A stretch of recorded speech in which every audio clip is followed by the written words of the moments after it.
The level 103 target is significantly more involved than the 102, but it is still possible for instant base repair. Hey everyone, Derpy here, and today I'm going to walk through just that target. By the way, I am using a Molotov maiden screw, the exact same stats as the 1-star, but just lasts for longer.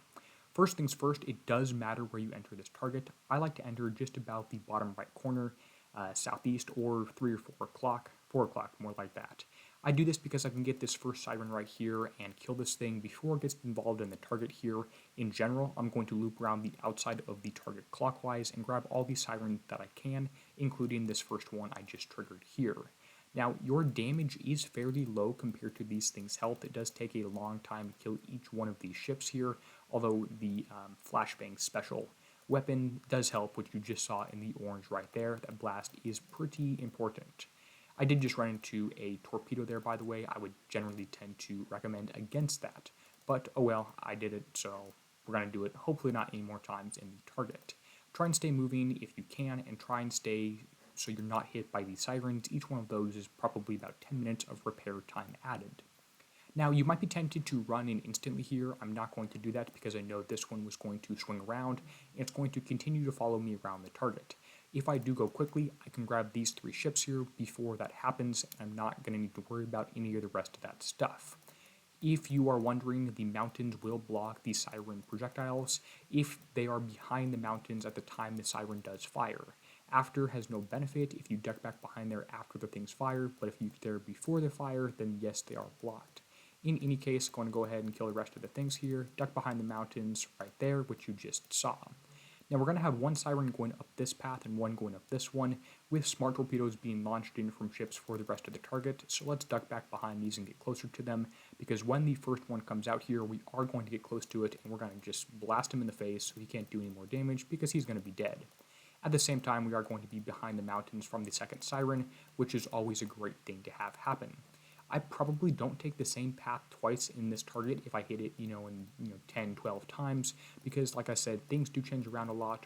What happens to die here versus there is going to change. This siren number 2 or 3 is down here. We're going to duck down to the target here, grab the assassin on the way down here, or maybe it's a cuttlefish, I'm not quite sure what you'd call this ship, and continue to blast away at things.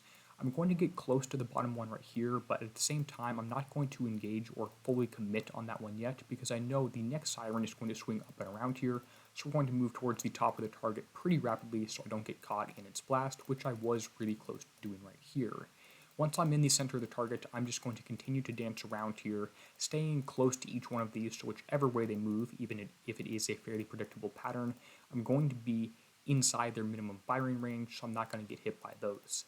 At the same time, because I don't have any countermeasures, I need to make sure I stay moving and stay pretty far away from these monoliths. You're going to see me double back right after these mortars land here, because I don't want to get close to these things, because they do hurt if you are close to the monoliths and you don't have any countermeasures or have low countermeasure coverage. This siren is almost dead here. We do have one more at the very bottom of the screen, which we'll get very shortly. Siren is down, and the gridiron's monolith is down. The last siren is just looping around the outside of the target. You could really grab this at any point. It's similar to one of the ones I grabbed at the very beginning, and it does sort of target you and get close to you, or it feels like it does when it does turn. So you just have to be aware of that. Most of these, other than one of these at the very beginning, are on preset patterns. You can predict them, you can follow them if you stay watching the target closely enough. Just try and do your best to realize that they're mostly going clockwise, so you should avoid that and sort of go in that same pattern, but much further out or go directly inward. That looks like a pretty typical run, although it was better than my first run or 2 on this target, which is again why I'm making these videos, to try and help you out with some of that. Damage taken is more concussive than explosive, which probably means a lot of torpedoes, and that one smart torpedo I did get hit with. Total repair time is 20 minutes and 36 seconds, with across 5 ships at roughly the same upgrade level, build level, etc., is going to be instant base repair. Repair time is, not the only factor. You also do want to consider time to kill the target, time to complete it, because people are needing to hit hundreds of targets this month. My ships are between U3 or between U2 and X1, with mostly unlimited weapons, a few limited ones thrown on there. The armor is a little bit of a mix because the build time made more sense, but the hash code linked in the builds document in the YouTube description is going to be the best build I have here.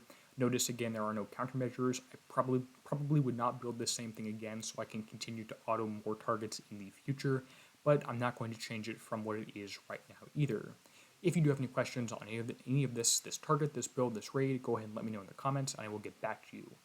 With that said, I want to go ahead and say thank you to everyone whose names appear on screen now, and until next time, this is going to be Derpy signing out, helping you be a better pirate.